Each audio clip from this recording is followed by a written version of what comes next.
Guys, welcome back to my YouTube channel. So this is me Yogal Aarohi of the sassy lawyer और आज हम बात करने वाले हैं लॉ से रिलेटेड टॉपिक के बारे में, that is environment impact assessment draft notification 2020। तो अगर आपको इस टॉपिक पे थोड़ा सा भी इंटरेस्ट है तो लास्ट तक प्लीज देखिएगा and please do like, share and subscribe to my channel and let's get into the video. दो इंसिडेंट जिन्होंने पूरे देश को हिला कर रख दिया, ऐसे दो इंसिडेंट जो हमें ये बताते हैं कि हमारे इंडिया की एनवायरमेंटल पॉलिसीज कितनी ज़्यादा वीकली इम्प्लीमेंटेड होती हैं। सबसे पहला इनमें से केस है एलजी पॉलीमर्स का, जो कि विशाखापट्टनम में हुआ था, जिसमें 12 पीपल वर किल्ड एंड हमारे इन्वायरमेंट को बहुत ज़्यादा नुकसान हुआ था। सेकेंड केस है असम के तिनसुकिया डिस्ट्रिक्ट में, जो कि ऑयल इंडिया लिमिटेड का केस है, जिसमें ऑयल के वेल्स में आग लगने की वजह से हमारे नेचर को और हमारे इन्वायरमेंट को बहुत ज़्यादा हार्म हुआ था। अब ये जो केसेस हम सुन रहे हैं, इन केसेस की प्रॉब्लम कहाँ है और ये केसेस क्यों हो रहे हैं?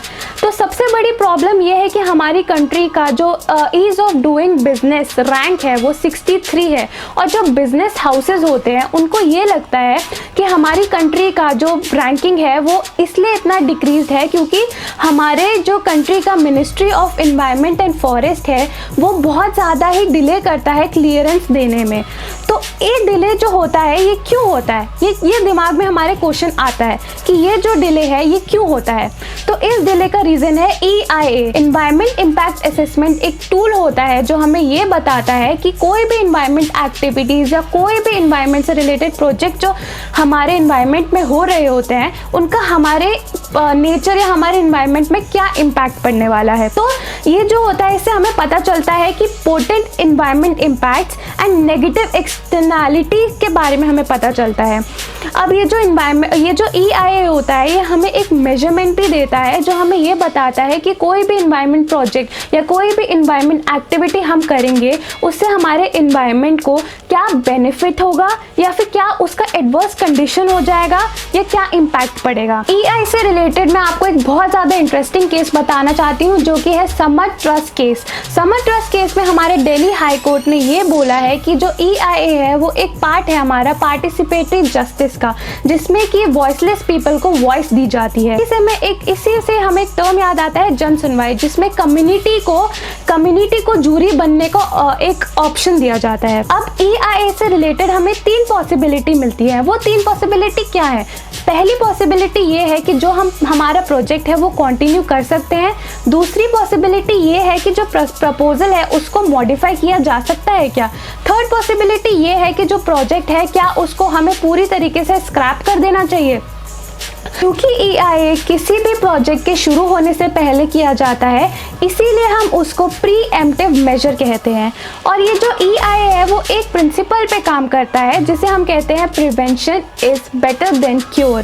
किसी भी प्रोजेक्ट के शुरू होने से पहले हमारे दिमाग में ये क्वेश्चन ज़रूर आता है कि प्रिवेंशन ही क्यों करें।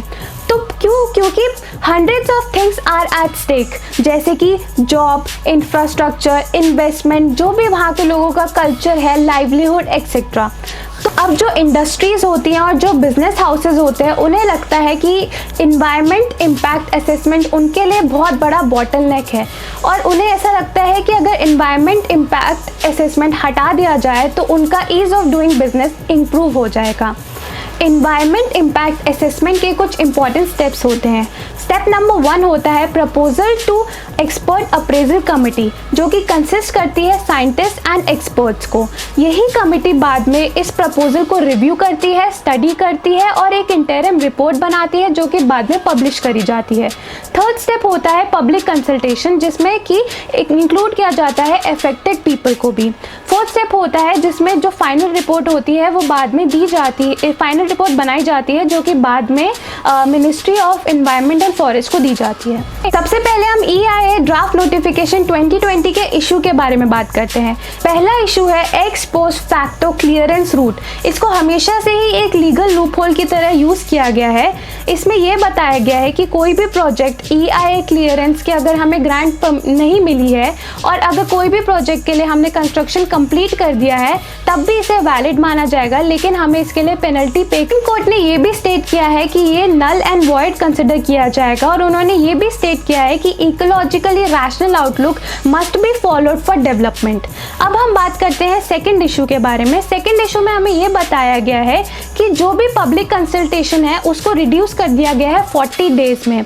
और जो हमारी थर्ड इशू है वो है पब्लिक हियरिंग रिस्पॉन्स, जो कि हमने रिड्यूस कर दिया है 30 से 20 डेज में, जो कि 2006 नोटिफिकेशन में था। इशू नंबर 4 हमें ये बताता है कि जो हमारी ministry of environment and forest है उसको पूरा राइट दिया है कि वो किसी भी एरिया को डिक्लेयर कर सकती है इकोनॉमिक सेंसिटिव एरिया, और इसी इकोनॉमिक सेंसिटिव एरिया में कोई भी रेड ऑरेंज टॉक्सिक इंडस्ट्री अपना काम कर सकती है और near the protected area without public hearing. Issue number 5 हमें ये बताता है कि अगर हम किसी भी नेचुरल रिसोर्स का यूटिलाइजेशन कर रहे हैं फॉर आवर प्रॉफिटेबल पर्पस, जैसे कि माइनिंग को अगर हम किसी भी प्रॉफिटेबल पर्पस के लिए यूज़ कर रहे हैं तो उसका टाइम वैलिडिटी इंक्रीज हो गई है 30 से 50 ईयर्स के लिए। और वैसे ही अगर रिवर वैली के लिए अगर हम किसी भी एरिया किसी भी नेचुरल रिसोर्स को यूज़ कर रहे हैं तो उसकी वैलिडिटी इंक्रीज हो गई है 10 से 15 ईयर्स के लिए। इशू नंबर 6 हमें बताता है कि जो प्रोजेक्ट की रिपोर्टिंग होती है, जो पहले होती थी वो वंस इन एवरी 6 मंथ्स की जाती थी, लेकिन अब जो रिपोर्टिंग होती है वो वंस इन एवरी 1 ईयर होती है।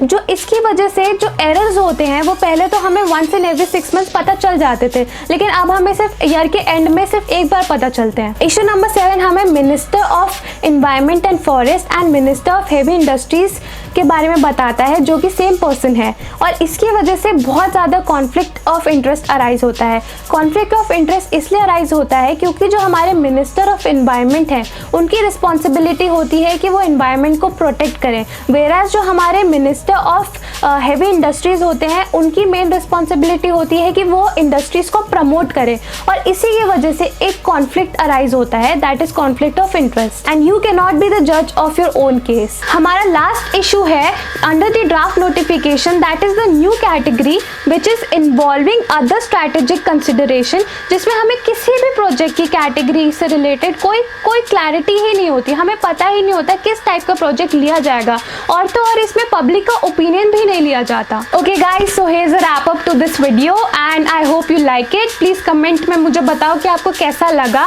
और please do like share and subscribe to my channel, and please मुझे कमेंट्स में ये भी बताना कि आप नेक्स्ट वीडियो किस पे चाहते हो, और फिर मैं आपके लिए और कंटेंट लाती रहूंगी। So thanks for watching my video and we'll see you in the next video. Bye bye.